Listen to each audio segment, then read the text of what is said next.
Hello, my loves. Welcome to another CEO Diary.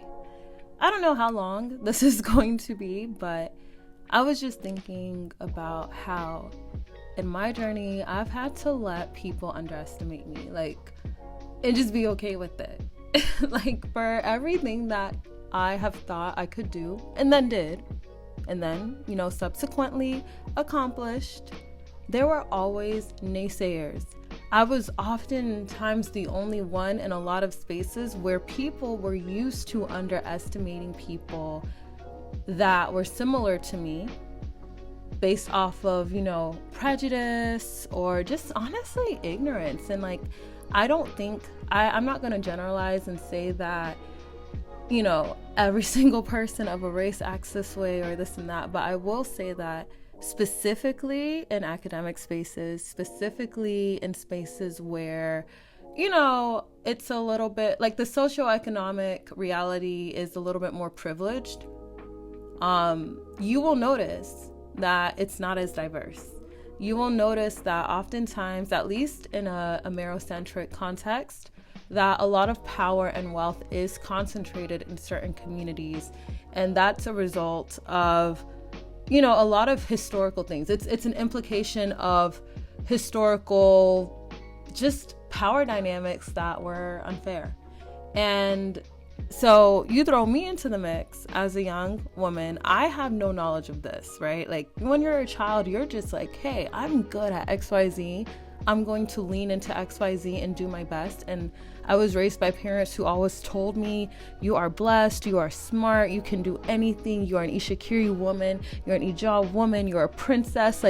These are the words I grew up hearing towards myself. So I am going out into the world playing these, that's what I'm going out into the world believing about myself.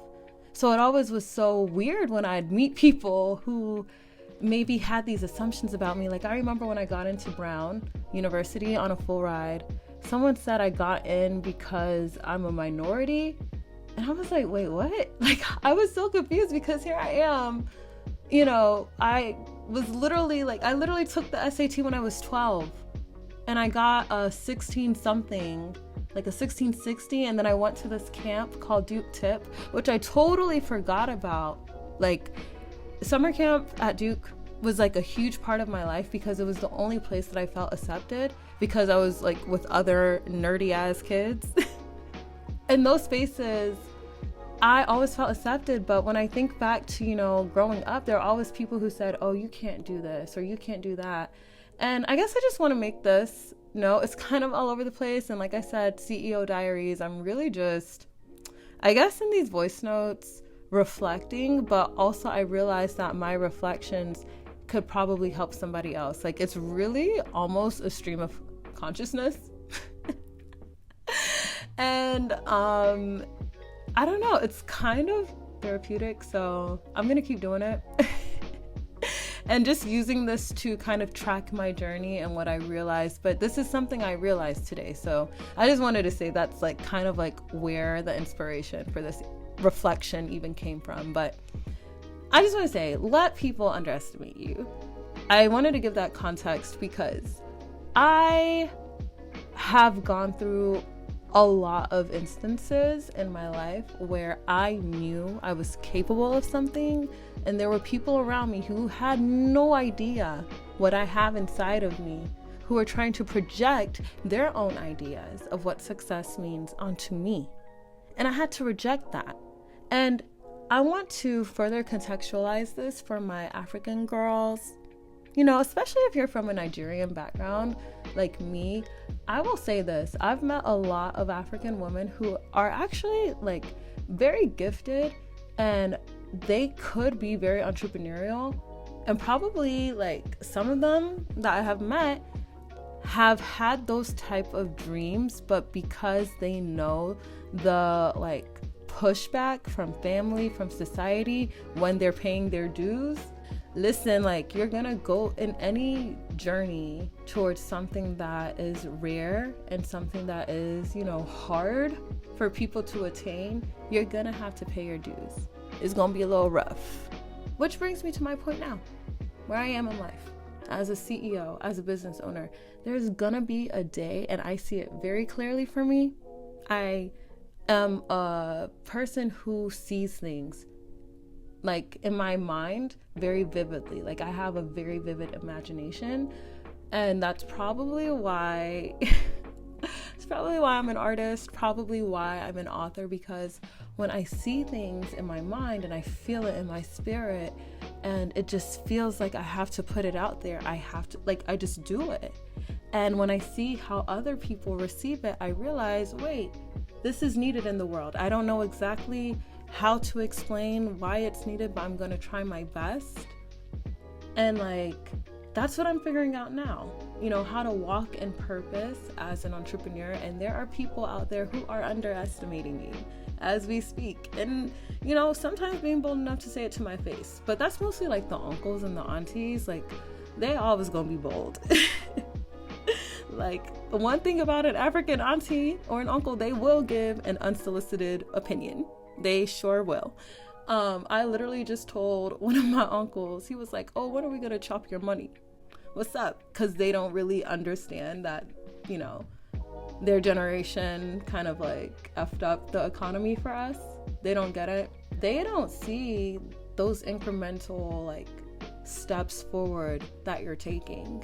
They don't know what it is that you are doing and the strides that you are making within yourself. Because I think a lot of progress is tiny steps, incremental progress, and then boom, one day you leap, and it's you leap really, really far. And everybody else sees it and they're like, whoa, how did you do that overnight? And it's no, you've been training, you've been preparing, you've been working at it. And I think that there's a certain level of discipline that, staying true to your goals takes.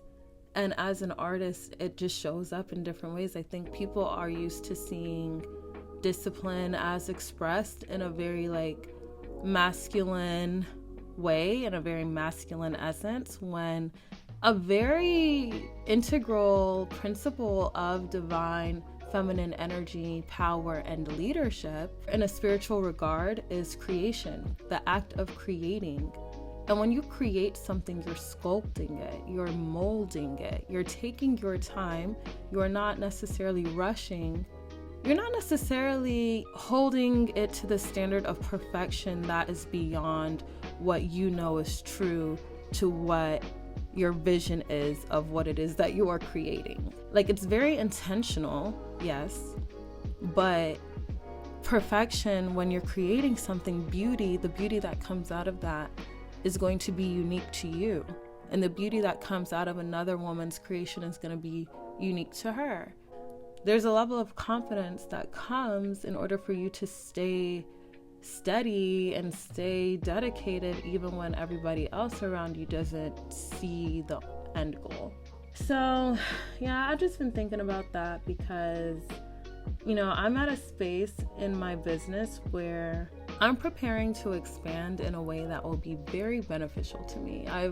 I'm able to finally be at the place where I can execute certain things that I've been planning since, I want to say Q3 of 2023. And I feel efficiency, like I said, with discipline, it looks different for everybody. And I think especially as women, being efficient and being disciplined, it doesn't mean that we don't rest. It doesn't mean that we don't pour into ourselves. It doesn't mean that we don't make sure that our chakras are balanced, okay? Because an unbalanced woman, it can be a really sad thing, because our balance, our ability to stay, aligned within ourselves is a strength, and it is a strength that keeps us protected, especially in a world that is extremely patriarchal, in a world where a lot of the men who are powerful prey on the weaknesses of women or encourage women to forsake their divine feminine strengths in order to gain their validation. But guess what happens when you don't give a about what other people say? You just do you. And if they talk, if they don't get it, they will soon see. And anyways, the people you're meant to reach I'm realizing like the people I'm meant to connect with, I don't have to be anything other than myself. There is no auditioning, there is no posturing, there is no minimizing, there is no hiding, there is no shrinking, there is no fear. There is just me showing up as Odemi Pesu in all of her glory. And like Gucci said, in First Day Out the Feds, he said, it's either you with me or against me or you in my way. And I honestly feel like as a CEO, La Femme CEO, walking in my divine feminine power, you know, I just feel like it's a mindset I've had to adopt, and people gonna think what they gonna think, but I have to keep my eye on the prize, and I really hope that you do too. So yeah, those are my thoughts for today. I will chat with y'all in the next one. Bye.